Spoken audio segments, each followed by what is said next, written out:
We're ready whenever you are. Thank you, everybody, for coming. Very excited about tonight's discussion with Rebecca May Johnson to discuss small fires and epic in the kitchen. So we'll begin with a short introduction, and then I will claim a lot of time to ask the questions I want to ask. And then in a little while, I will open up the discussion to you folks and to the people online. So if anyone has a question, keep it in your brain, and there will be a test. So about 40 minutes in, I will expect hands. Rest assured, I have many other questions, so like it's not too much. So can I get everybody first to give a warm welcome to Rebecca for coming here?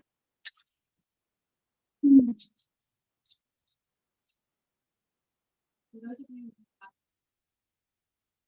small is, and feel free to jump in at any point if I understand. I personally can't really characterize it, but I'm grateful that you found them. No, it isn't. So small fires to me struck me as a really wonderful and heartfelt, but not just about cooking, but about being in the kitchen, that space that we get to occupy and what we bring in, and the way in which we can use cooking to think about what is outside and what is brought into our lives. It meanders, it goes everywhere, and then comes back beautifully again and again to like not just the feelings and the hopes, I guess, that we have in the kitchen, but also the histories that are contained within it. There are many gorgeous lines, and as I was talking to Rebecca downstairs, I was like just quoting parts of it, which is strange, I imagine, for you, but I enjoyed it. So I'll begin our discussion by just asking, what does cooking signify for you? Well, that's a big question.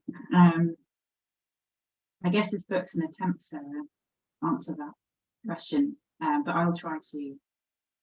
Yeah, God, it's so much. I think for me, the kitchen was the first kind of space in which I felt I could kind of articulate myself in some kind of way, to speak, not just to I guess authorship in a way, like not just like writing to do an exam. I mean, I did a PhD, so I was in higher education for ages, but a space that wasn't for the gaze exclusively of an institution or something like that, trying to express myself. And the first writing I did that was for myself was writing recipes, which also almost felt like invisible writing, because in a way it seemed somehow expected, less sort of visible than maybe making an attempt at something like fiction or something somehow more historically literary in some way. But the kitchen became, when I was studying through my 20s, I did a PhD in a contemporary rewriting of the Odyssey by a German poet called Barbara Köhler, sort of feminist rewriting that places Penelope's labour of weaving at its core. And it's sort of her epic. It's called Niemandsfrau, which translates as nobody's wife or nobody's woman, is an attempt to sort of rehabilitate 3,000 years of history since the Odyssey was written, to kind of bring voices that have been silent, some kind of patrilinear history. So there's queer voices, women's voices, monstrous voices to the fore. State history as a weave of polyphonic rather than a sort of linear voice of kind of logic and rationality. Anyway, I was studying that, struggling to study that quite significantly, and not feeling very anxious a lot of the time, and then cooking, and then realizing lots of my best thinking was really happening in the kitchen, finding a sort of poetics in there, bringing together of different textures and flavors, spending a long time staring in a slightly depressed state at vegetables. There was a very good grocer near where I used to live in London, which had a lot of varieties of everything And yeah, and then I suddenly began thinking, like, why am I not treating the kitchen as a space for critical thinking? I'm spending all this time doing a PhD reading about the kind of intellectual, in the intellectual space, about women's labour and other sort of gendered labour, and thinking about placing that at the centre of how we see history and things like that. But I'm not really doing that in my own life. I'm not really thinking about the kitchen in this way. And actually, and I wasn't documenting all that work. I wasn't documenting the thinking that was taking place in the kitchen. So then once I made the space of the blog, when you make a space for yourself to write in, other kinds of writing can begin happening in that space. So I began to become more experimental with the work that I was doing in that blog space, and in a way that's what underpins this book, along with all the intellectual work. As well as that, cooking was my way to navigate the social nightmare of the London rental market,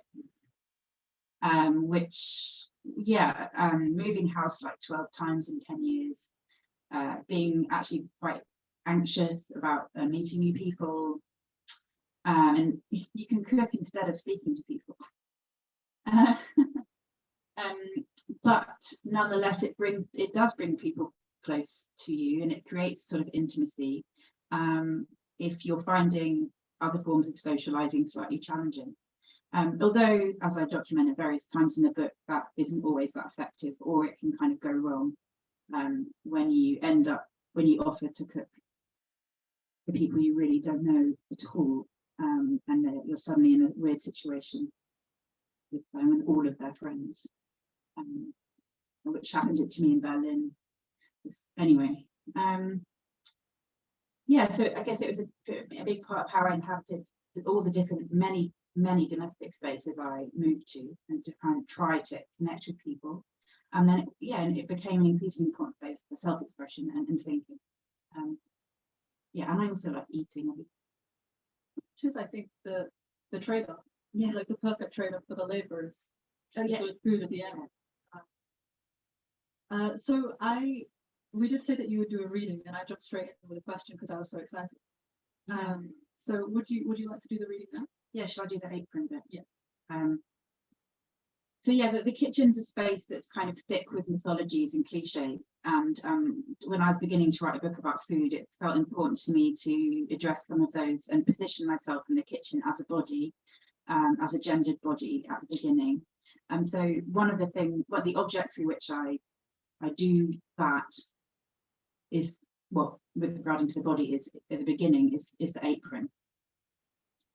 I have a lot of aprons, including waterproof ones, washing up because I get covered in water. Anyway, do you have positive feelings about aprons? Yes and no. Strings. The erotics of tying my apron strings tightly. I prefer aprons made from pliable cotton cloth. After experimentation, I find I need fabric soft enough to wrap round my body and then bind it, an embrace for which stiffer fabrics won't do. I fold up a little of the lower half of the apron to make a corset and pull the strings taut, cinching in. As I cook, the dig of strings into my skin reminds me to keep thinking with my body.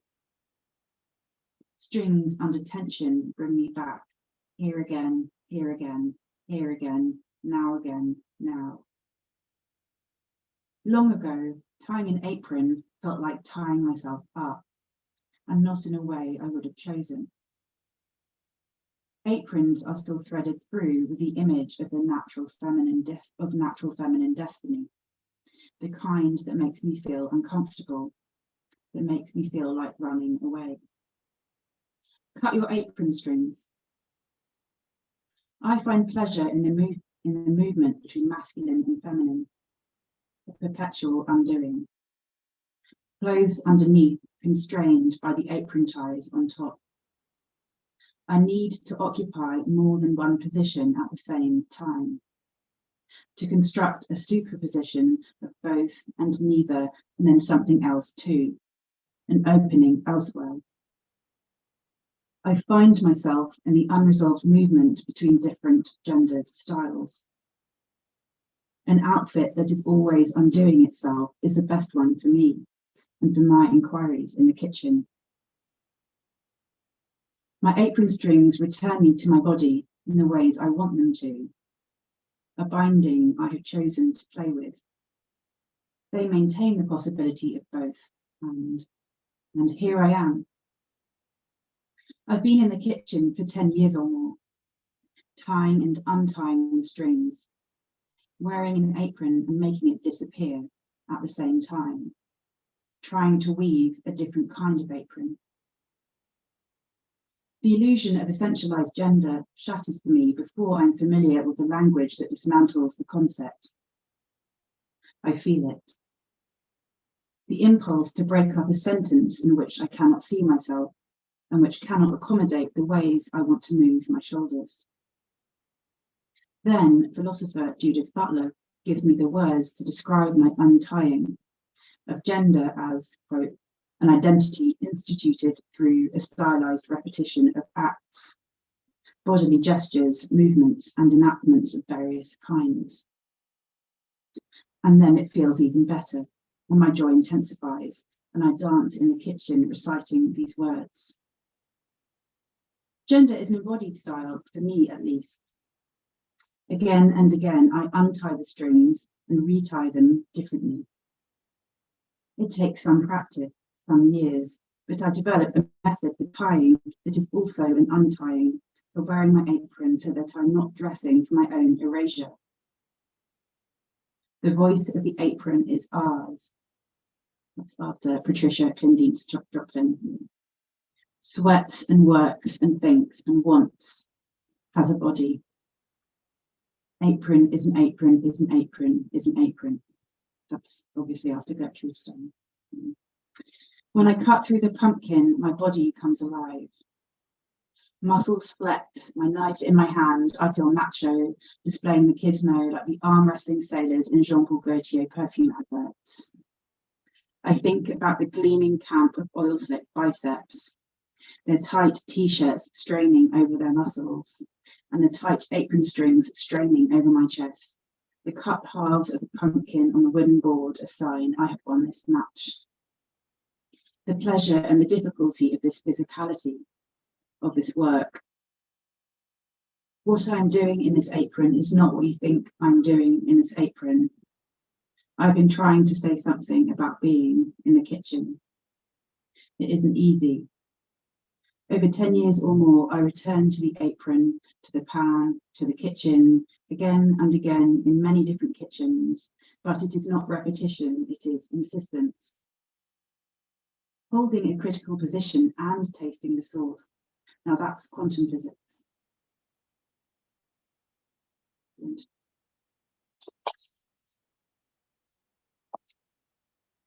Look how much you do in like a discussion of paper. Like there's just a physicality about almost what we inherit from being in the kitchen, from histories. And I wondered how you feel about that, essentially, about like knowing the politics of the kitchen in many different contexts, and it being something that you inherit just by virtue of being there, of existing there, of having some sort of affinity to it. But then also finding your own space and your own, I guess, sense of self in there, where other people maybe were forced into it. Yeah, it felt really important to untangle that at the beginning of the book, to untangle the sort of emotional blackmail of domestic labour being framed as love. And I cite Silvia Federici writing about that in the beginning of the book, Wages Against Housework, where you can't either consent or not consent to the work because of the politics around it that have sort of become visible and kind of embedded in culture. And it's really easy to begin sleepwalking into a position where you find yourself repeating sort of feeling pressures that maybe come from previous generation or another context where that labour has an oppression to it. And so trying to figure out, disentangle that I was interested in cooking, I really liked it, but also from mythologies of domestic labour in capitalism. Well, yeah, was a challenge, and trying to value the labour, not to throw away the genius of cooking, the genius of all that work, just to quote unquote feel freer in some way. I think, you know, I was a teenager when was I a teenager? In the early noughties. Yeah, I was born in 1986. Yeah. Anyway, at that time it was like what was popular culture like? It was like Blairite stuff,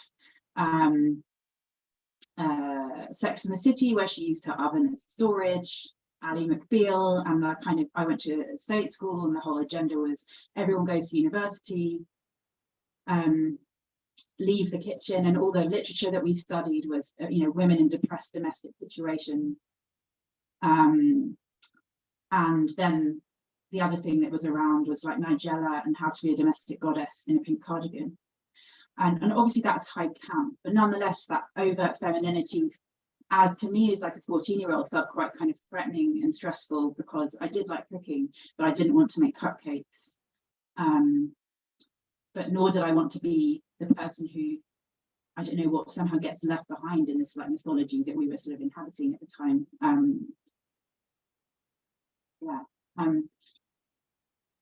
don't know, I feel like there's so much more to say. Yeah, about the politics of the kitchen as well, and obviously, yeah, then reading more things, because, you know, it was very central to white feminism to sort of leave the domestic space, but then other histories of feminism, and for example, Black feminism, I write about Audre Lorde and her memoir, Zami, in the book. You know, if the public space is a very dangerous space for you, then the domestic space can be a space of organising and pleasure. You know, so it's not straightforward history, and there's lots of histories and it's lots to think about. Yeah, I think you do a really good job of kind of like explaining, like, or not explaining, but kind of exploring and kind of pointing at the various different concepts. And that section on Zami is quite profound, really, of like the almost of cooking allowing for a reclaiming of space. Like, we will make the extra effort, like people will make the extra effort to get the good ingredients that they are denied, and like Audre Lorde's mother does this, and will eat well, regardless of what other people want and expect them to accept. They will eat well, and the kind of, you know, there's a liberation to that, which is at the expense of so much, or required because of so much. And it brings me back to, like, there were a couple of sentences in the book that I highlighted and then, like, I don't know, post-it noted. And one of them I think related to what you were saying about history, and one which was it's bad faith to burn your grandmother's archive because she wasn't as free as you, which I thought was just so thoughtful and just so correct. But also that oppression sours the milk, which I really enjoyed. That was in relation to MFK Fisher, the oppression, I think. I think so, yeah. Yeah, there's an American food writer called MFK Fisher who's books recently been reissued by Dawn Publishing. Anyway, in her memoir, The Gastronomical Me, which was published in 1944, she writes about the family cook. They had a cook in her family, and her grandmother and her mother were very cruel to this cook. There's real nasty class solidarity of the kind of bourgeois employers against the cook. And MFK Fisher, as a child, is sort of describing the absolute amazing achievements of this cook in the kitchen, but she gets told off for praising her by her mother and grandmother, and then the cook kills herself with her own kitchen knife. But the kitchen knife, which she's very proud of this kitchen knife, it's a beautiful, sharp, exquisite kitchen knife, and the grandmother hates that she has this knife, which is so beautiful and she's so proud of. And it's completely tragic and horrendous that she kills herself, but also it comes over anyway as a real fuck you to these women.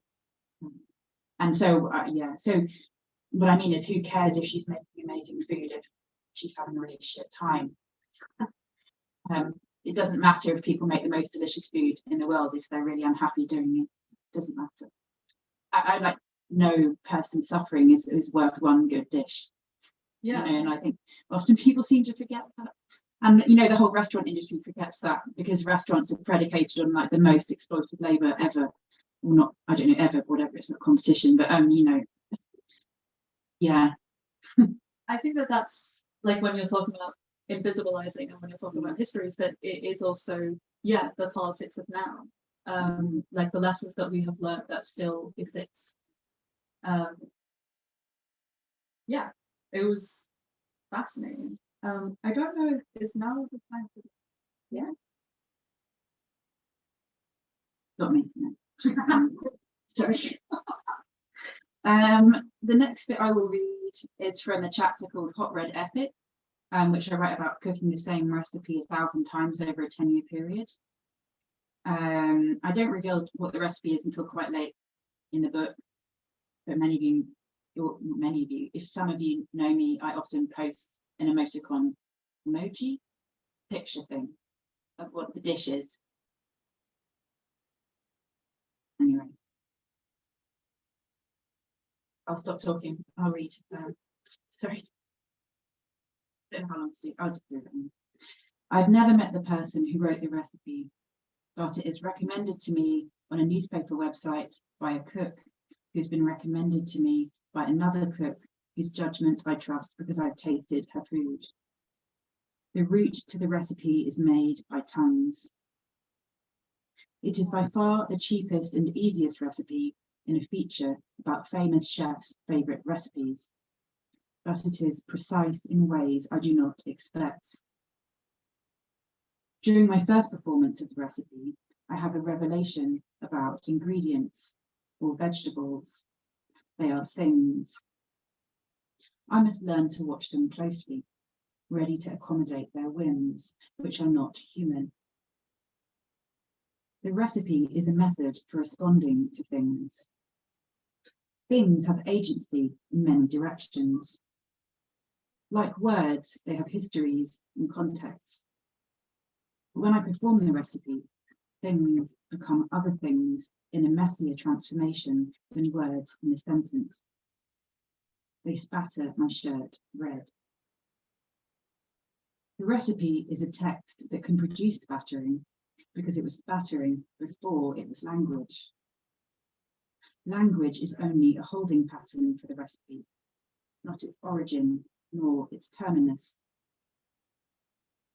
Spattering is not mentioned in the recipe. The text does not anticipate the liveliness of the process it describes, which spatters wildly. The substance in the pan trespasses beyond its linguistic boundary, making marks or mark making on my shirt, the wall, the dry surface of whatever book is close by. There is always more. There is more than has been recorded in the text, and there will be more again. Things will be hotter and redder. There will be spattering. In some ways, the recipe text gives me no clue about what is to come. This is hard to forgive. But after cooking it 1,000 times, the recipe turns out to be good enough. It holds me and survives my many attempts to destroy it. The second, third, and fourth time I make the recipe, I follow the instructions as precisely as I can, reverent and still wonderstruck by the transformation of matter in which I am a participant. My body is changed by the recipe. After tasting it, I see flavour differently, which means I see things differently, because flavour is a quality of things, or can be. And it's not seeing, it's tasting. But it's a tasting that inaugurates a different relationship to things, a new method of perceiving. It is not only the surface I am looking at. I'm learning to see into things, seeking the dimension of being that is flavour. There are so many possibilities. Each time I encounter the same thing, the same ingredient, I find that it's different again. Again, different again. So the recipe is always a method for seeking. Turn the heat down very low. On the 8th time of making the recipe, I do not add fresh herbs at the end because I've run out of money. The herbs cost more than the rest of the ingredients put together in the small urban supermarket near where I live. It is less fragrant, but still intense. It tastes redder. For my 12th performance, several months later, I am exhausted from working until 3 a.m. in a pub, and I've missed the closing time of the last pizza place that delivers in South London. I decide to pre-pour the oil instead of measuring it spoon by spoon. Even while tired, I feel the frisson of resistance to the text's specificity and have a small conversation in my head with the author of the recipe, where I explain that even though I have not measured the oil, it's probably almost the same. For the 21st performance, I change the preparation of the garlic, and I don't slice it very thinly as the recipe text instructs. Instead, imitating the movements of a man I have recently met, I crush it and keep crushing it and crushing with a knife until it is almost a paste, which turns out to be quite difficult and annoying to do. And the taste is different. My tired wrists know the extent of my deviation from the method. The change in method means I can no longer see when the garlic becomes coloured a pale gold, as the recipe text directs. So I turn to my nose for navigational purposes. This different way of preparing garlic is brought on by a kind of blindness called desire, which drives me off my intended course.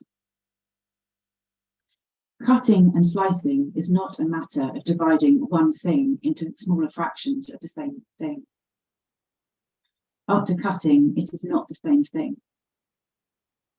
In Harold McGee's Encyclopedia of Kitchen Science, I read that in the case of garlic and other alliums, when cells are cut, an enzyme trigger is released that interacts with chemical ammunition to produce a pungent sulfurous molecule designed to deter animals from eating them. The taste which attracts us should read as poison. The enzyme reaction in garlic produces a 100-fold higher concentration of molecules than other alliums. Slicing, pounding, and crushing do not only change the physical shape of a garlic clove into smaller pieces. Each method alters the very chemistry, the very being of the clove in a different way. The clove cannot be reassembled or returned to the clove it once was. Form and structure are a matter of being too.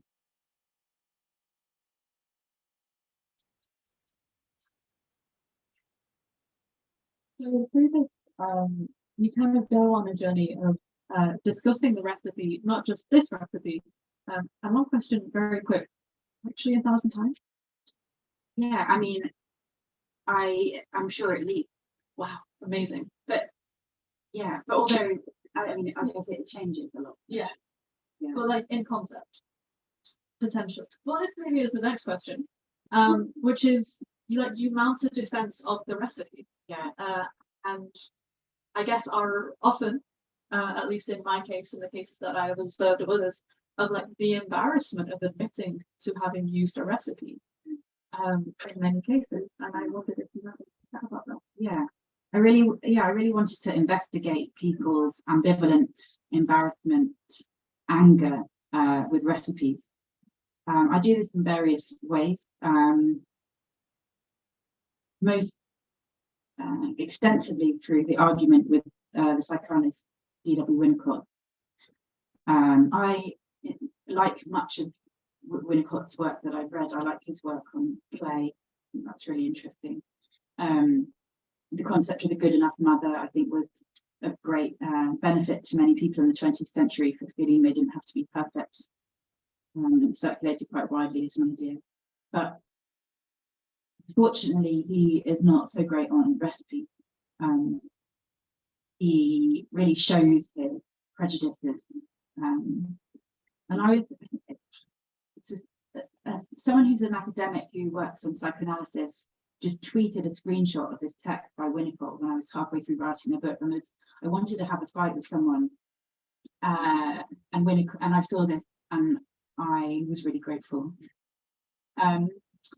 Yeah, so Winnicott constructs a binary where you can either be, quote, the slavish one who follows a recipe and gets nothing but a sense of compliance, or the original one, this is his term, who cooks without a recipe and encounters the ingredient as if for the first time ever.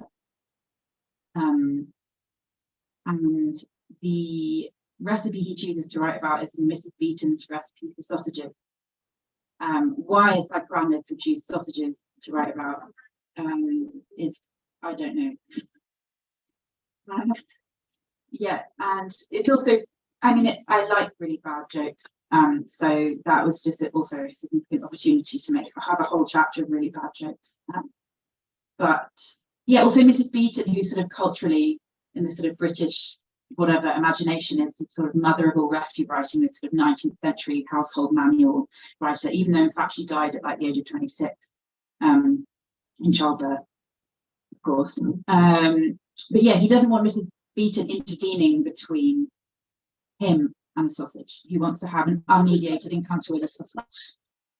Anyway, this is really going to get to the point about recipes. And I've also done this thing why I have tried to play down the extent to which I've used a recipe, you know, and I think lots of people have, or people say, I hate recipes, I never use a recipe, I just freestyle. Or I use a recipe, but I put my own spin on it. I substituted stuff. Anyway, there's a real anxiety of authorship, I think, that people feel when it comes to recipes, which obviously Winnicott really feels, which I think is to do with this anxiety around the fact that we are always in a network of the labour of others, and this kind of 19th century idea of the original like genius, all this sense of the kind of a sovereign subject feels somehow under threat by the idea of the recipe. But of course, you can't live in a world without a sausage recipe. There is a sausage recipe in the Odyssey, which is a 3,000-year-old text. It's such a fantasy that you can live in, you know, in the very air that we breathe. Even when we're making a dish that feels new, it's like there's no outside of language. You know, we're working with the text of others, we're working with the labour of others. And the fact that he's so specific about Miss Beeton, also, for me, it also feels about the denial of gendered labour, or the denial of the labour of the mother in some way. That he's like a king baby who just wants to be the centre of the whole world and be the whole world in some way. And I really feel like the recipe is quite a useful way to think about our own relationship with those things as well. Because when we cook from a recipe, it's always also a reauthoring or a translation. Our subjectivity, our voice can't help but speak, but it's a siren text, it's a chorus text. So yeah, but yeah, and I also slightly poked fun at an editor in the New York Times who wrote a no recipe book, which has lists of ingredients and instructions and photographs, just gives you no quantities at all. Which also seems to forget the fact that people always reinterpret things. People always are cooking for more or less people than are named in a recipe, or they don't have as much or as ingredient as they need. Because cooking doesn't happen on the level of language. People aren't simply reproducing a sentence when they cook. Cooking enters the total chaos of intersubjectivity in the body and life when it becomes enacted. And I think it's sort of slightly patronising to the cook to think that you need to somehow assume that they're not doing that in the way that you write the recipe, maybe. I mean, I get it as a gesture. I get it as a gesture, but anyway. It doesn't quite strike real life, right? No. Yeah. Yeah, everyone's always changing recipes, like you change language, you know. So this is probably going to be like my last question, and so I open out to you in a moment. So yes, You're very strict. Everyone, you know, honest like that.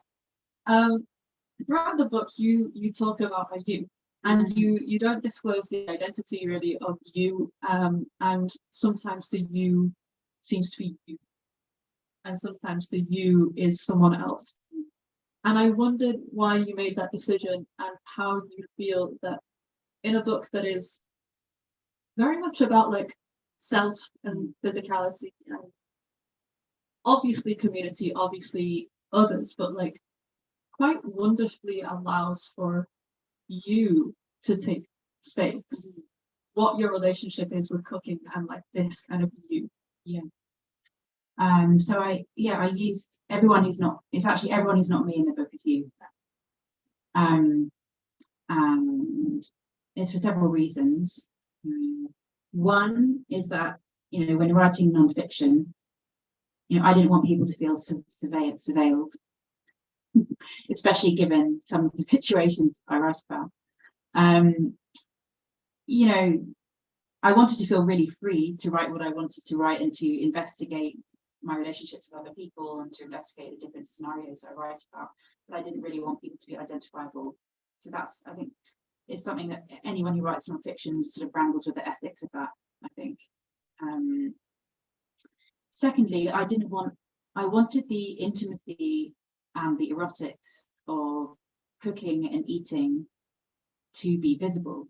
And I think the kind of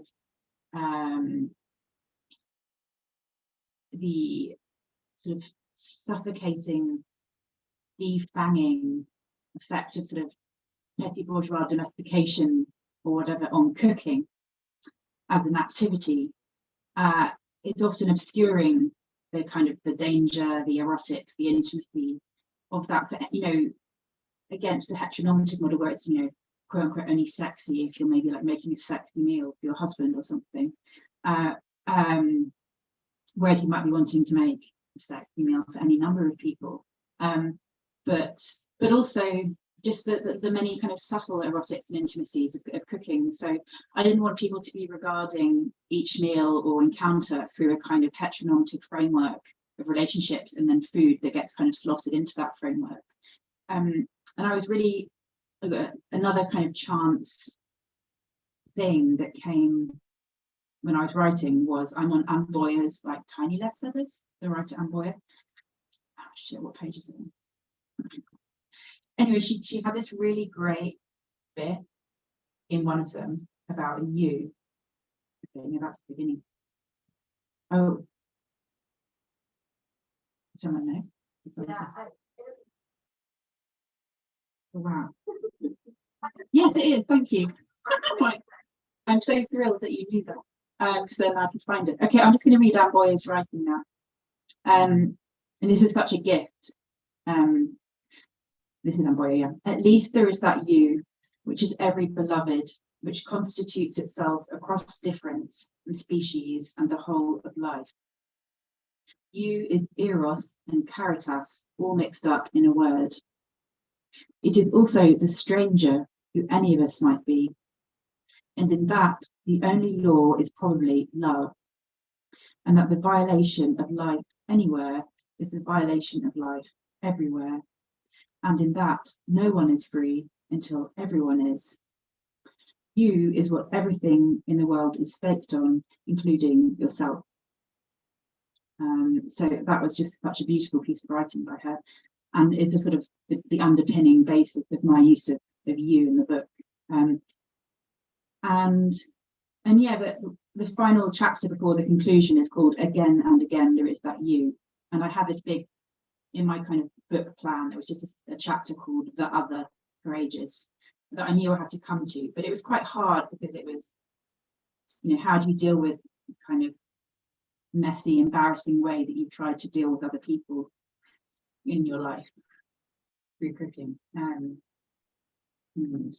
yeah, so that was, so I avoided that for a while by talking about a German poem at the beginning of that chapter. But by Rilke, that some of you may know, The Archaic Torso of Apollo. It's a very good, it's an amazing poem which has a sudden change in perspective at the end, which is basically there's a poet that's looking at a sculpture of a headless torso of Apollo. It's a very erotic poem actually, and it's like he's in control. His gaze is in control. He's describing and bringing this thing into existence, and then suddenly at the end, I'm going to read it in English, not German, but I've got the German here as well. Anyway, it suddenly says, "For here there is no place that does not see you. You must change your life." And the voice is coming from the statue to the poet, and so it's a decentering of the poet's gaze. And sometimes it's that feeling of cooking for people. You think, I'm cooking, I'm going to make the dish I think is best, but actually, if you really want to learn to cook for other people, you have to listen to them and you have to decenter yourself. And I think cooking for lots of people in lots of houses was a real way of learning about difference for me, and that was how I interacted with people. Yeah. So that's the you. That's the you. Amazing. Thank you so much. Do we have any questions in the audience? Right here. Yeah.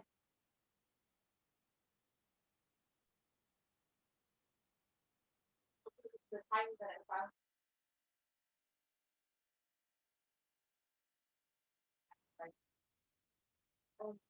my question is about, we've been discussing a lot about the individualization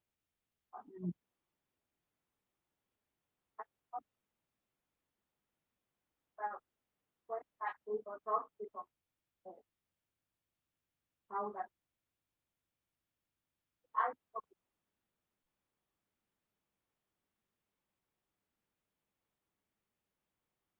Yeah.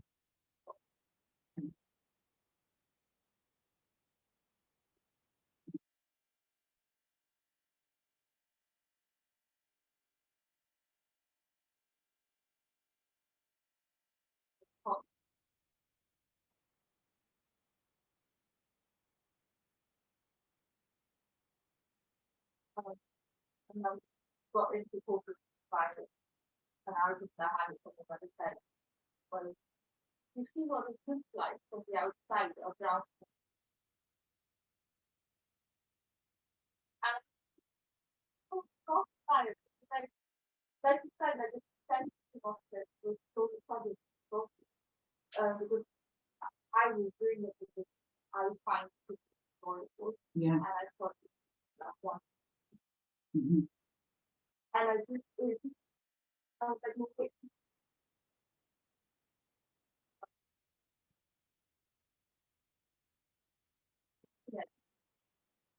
Valuing it in the way that you're valuing it, and also respecting your agency that you decided to do it.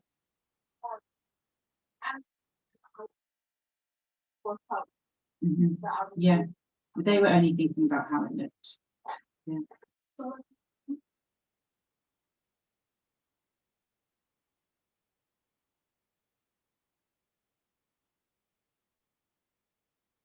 I'm just going to repeat it for the live stream. I will repeat it inadequately. But this question is about like the moment that cooking and the value of cooking, or the moment that cooking and the labor of it becomes visible, and I guess the consequences and the misunderstandings around that. But unfortunately, that was not the true interest of that question, which I leave to you to answer. Yeah, I mean, that's a big question. I don't even know if I have an answer to it, but I think there's a lot going on there. There's the seemingly undervaluing of your agency and your subjectivity from how you've described what's happened. And it seems like also, I don't know, I guess framing of cooking within a particular lens is something that is inherently lesser. Is inherent. I guess cooking is a form of service, but not seeing it as an empowered form of service in that context, because you weren't performing it is from what you're saying, is in a context in which you felt oppressed, until the moment in which their gaze seemed to bring that into being as a sort of form of discourse in terms of what you were doing. So there's always, when things become visible, there's always power dynamics going on, and it seems like you've unpicked and pointed out what that was in that context. Yeah, I don't think it's straightforward, because I guess and also cooking is often visible in ways that's very patronizing or cliched or affirming of certain models. I know on TikTok now there's like the trad wife trend, which is people seeming, which Sophie Lewis has, I think, been writing about, where people seem to be aspiring to be visibly cooking in a way that does reassert historically patriarchal models of operating. But yeah, in every social context, that there is a different politics going on, and I think it's worthwhile. I guess, as you say, visibility isn't a straightforward thing, and the politics behind what's going on needs interrogating, and whose agency is being valued in that picture. And it doesn't sound like your decision to act in a certain way by doing cooking was being taken in good faith. I don't know. Yeah. Yeah. It's a hard question. There's an interesting like if you didn't cook, they wouldn't eat, right? Like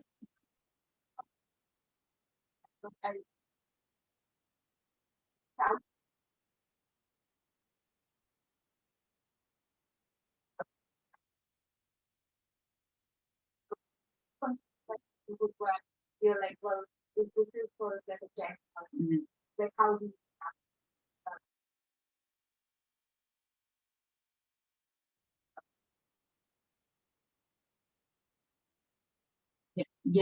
Yeah. So I guess some people want to say that they proudly don't know how to cook because they want to detach themselves from certain models of femininity that they perceive as being oppressed.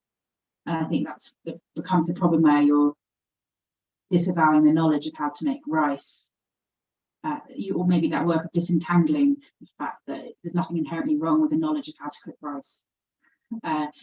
And not knowing how to cook rice doesn't inherently make you liberated. But I think maybe for some people, especially I guess within the sort of white feminism, that has felt like the proud thing of like, I use my oven for storage, like in Sex and the City.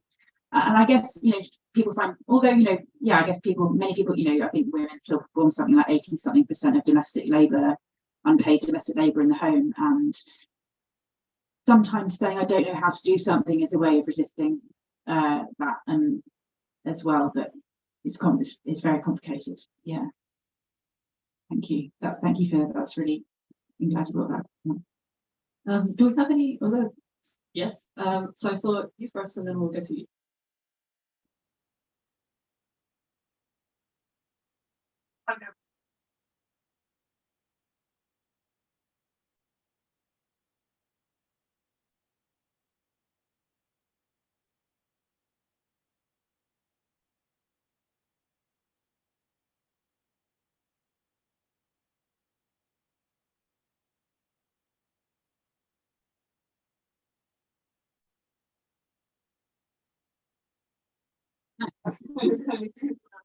but also maybe, I mean, I hope everybody young one who's experienced that, like when you're home alone, you're able to tell you're kind of, I'm so excited now, we kind of really want to be alone for this.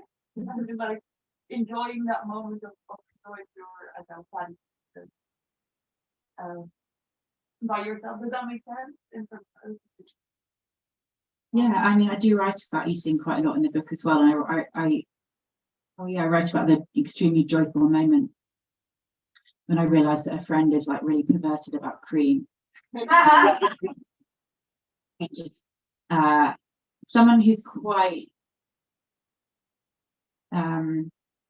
composed usually, and I just realised that she's drinking a bowl of cream, kind of privately at the table. She's slightly turned her body away, and then when she comes, I always buy cream. I feel like I want to, and I write about wanting, for me, the ideal situation if I'm cooking for people is that they can indulge their own perversions at the table. Yeah, and I mean, I'm not sure about the idea of guilty pleasure. I try to sort of resist that kind of binary way of thinking about food in the book.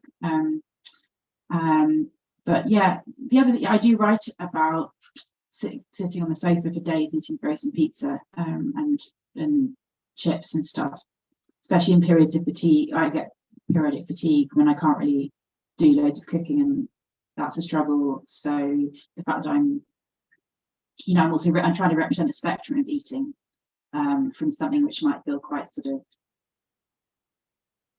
joyful and active and physical, to sitting around and not really being able to do much, but still enjoying food that I'm eating. But also, it's very hard to cook yourself. I think it's very hard to identify, let alone other people's desires, but identifying your own desire is an absolute nightmare sometimes.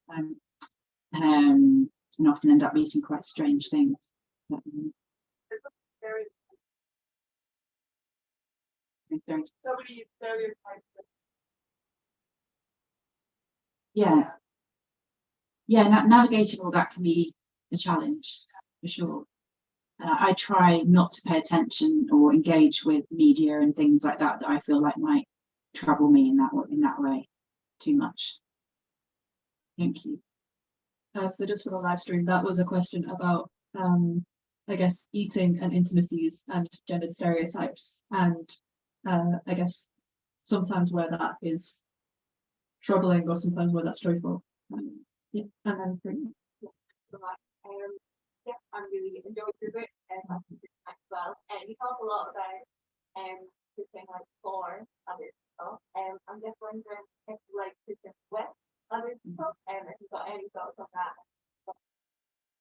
I really like cooking with other people. It's interesting, isn't it? Because sometimes it can be quite difficult if you feel like there's more than one creative direction. But it depends on the context, like whether if you've thought of a meal and then someone else tries to tell you how to make it, that can be quite aggravating. But also sometimes the setup from the get-go is more open and more sort of collaborative. I think and often cooking with a partner can be challenging if you both have visions you want to realise. For a while, me and my partner did 2 courses for a while. We called it the 2-course solution to the fact we both wanted to, and I felt silent because I couldn't cook, and now I really accept being cooked for a lot, because if I want it, or also having fatigue, one of the difficult things accepting was that I couldn't always cook for people we were hosting and stuff. Weirdly found myself occupying the position of like my dad, just chatting to people. But the idea that I wouldn't be having to make the whole thing happen in every single way is shocking. But because I had to rest, and actually if I didn't just accept I had to rest, I couldn't even host people at all. Yeah, but I love sitting around with friends, chopping up stuff, cooking things together. That's really nice. And I think as I got older and I've become less sort of violently attached to the idea that the only way I can exist in the world is if I'm in charge of cooking, I'm much more open to cooking with other people. And I think it felt like my very existence was at stake if I was giving up cooking for people and giving up being in control of it, because I didn't feel like I had anything else as a way of kind of navigating the world and social situations. So it's actually been really nice to become more relaxed about that as I've grown older. I feel like the 20s is an absolute nightmare. I'm 37, so I mean, whatever that means. But anyway, I've figured out some of that stuff, but not all of it. Thank you for your question. We've got one more here.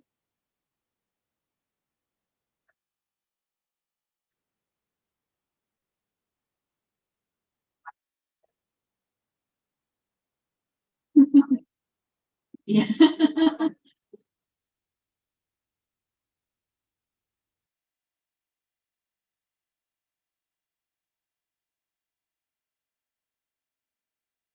I think that's an interesting and a good way of thinking about it. I'd love to read you write about that. I think that sounds like an amazing scene. I'd love to read about.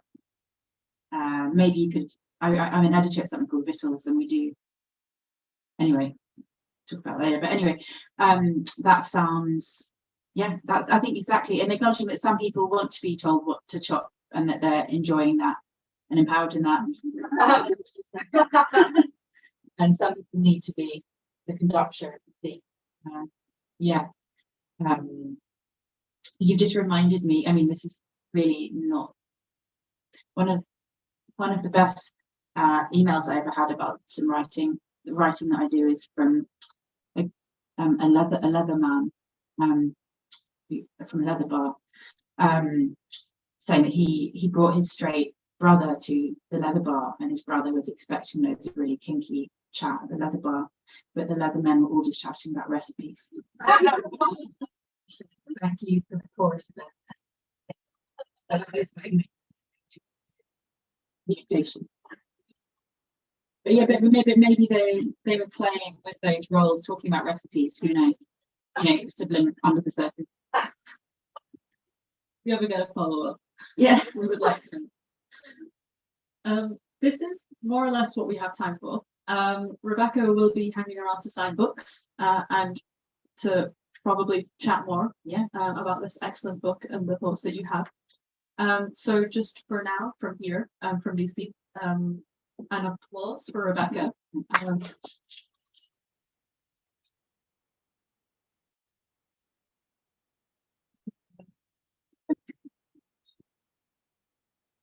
Be free. Well, if we get Rebecca out of the room while you keep your keys, there is get the vegan options that we were hoping for. So there are bourbons for the vegans. So if anyone was sort of needs them after one, if you want to pop to the front to get your book signed, and then everyone hang around. Have cake, enjoy the space, and get your book signed. Yeah, there we go.